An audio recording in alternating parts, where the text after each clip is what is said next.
Senhor presidente, queria deixar registrado aqui um aspecto sobre o bombardeio que Israel está sofrendo, massacre, atentados terroristas contra seu território, uma chuva de mísseis que já chega perto de 1.000 mísseis enviados desde territórios dominados pela Palestina contra civis aleatoriamente em Israel, né?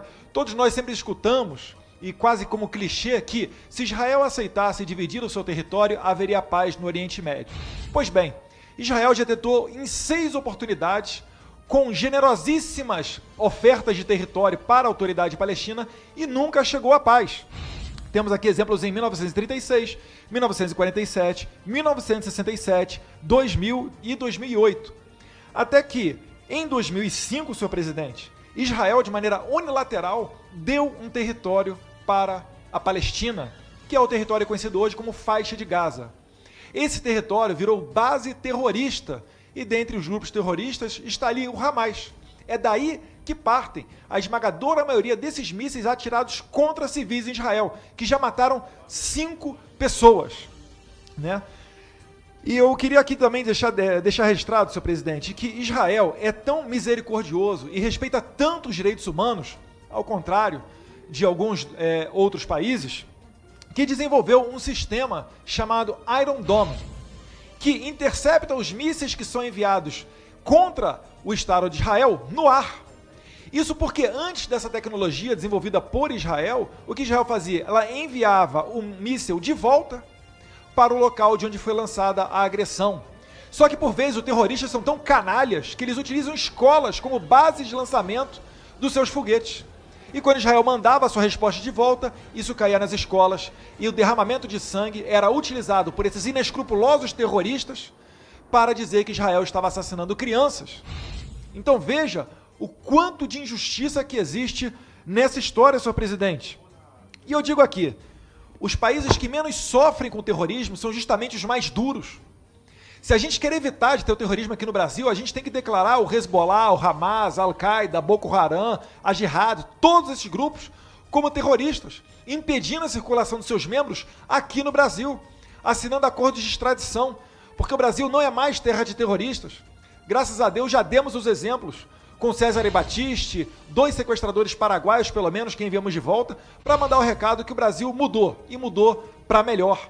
É quase que a concretização do discurso proferido na ONU em 2016, do premier israelense Benjamin Netanyahu, dizendo que aos poucos, mais e mais países vão acordar para a verdade, para as injustiças que são cometidas contra Israel em fóruns internacionais, como é a ONU.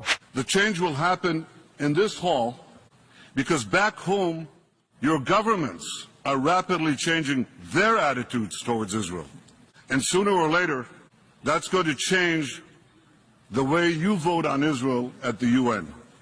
More and more nations in Asia, in Africa, in Latin America, more and more nations see Israel as a potent partner. A partner in fighting the terrorism of today, a partner in developing the technology of tomorrow. Que vira e mexe, posterga e renova comissões para investigar Israel e não para investigar a Palestina ou esses grupos terroristas que vivem bombardeando e matando civis. Imagina, senhores, e não é muito difícil da gente fazer esse exercício mental, você está caminhando na sua cidade, de repente sirenes começam a tocar porque está chovendo mísseis do céu. E aí quando você vai para a ONU ou alguns outros organismos internacionais, você que está caminhando na rua é da nacionalidade investigada, um total contrassenso. Então eu faço apelo que outros países sigam o exemplo do Brasil e votem junto com Israel nos fóruns internacionais, rendendo aqui minhas homenagens ao embaixador grande Yossi Shelley, que colaborou em muito nessa mudança de visão do Brasil. E uma sugestão para o presidente Aécio Neves. Em 2019, enquanto fui presidente aqui da Comissão de Relações Exteriores, assinei um acordo de cooperação inédito com o Congresso, com a Comissão de Relações Exteriores do Knesset, que é o Congresso de Israel. Esse instrumento assinado pode agora ser utilizado. Eu solicito, e farei isso de maneira formal, para que o presidente Aécio Neves solicite e envie uma carta ao Knesset de Israel perguntando sobre dados oficiais, número de mortes, de onde vêm os mísseis, quais grupos terroristas estão reivindicando esses atentados, para que, com essas informações em mãos, nós temos um debate mais claro aqui no Brasil. E para quem acha que o terrorismo é algo muito longe, vale lembrar os atentados do Hezbollah em 1992 e em 1994, respectivamente contra a Embaixada de Israel e contra a Associação AMIA, também formada por israelenses.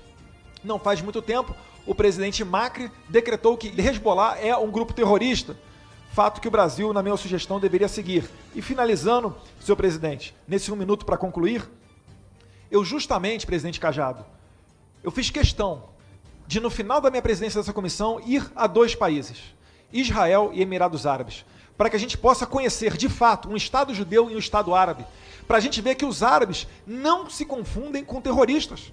Emirados Árabes manda suas tropas, suas forças armadas para combater o Talibã no Afeganistão. O Talibã que degola as pessoas simplesmente por serem cristãs ou por não serem muçulmanas. Eles são pessoas muito diferentes e os terroristas querem isso. Eles querem que nós venhamos a confundir os terroristas com os árabes, porque assim fica impossível haver qualquer negociação de paz, que é a missão deles. Muito obrigado, senhor presidente.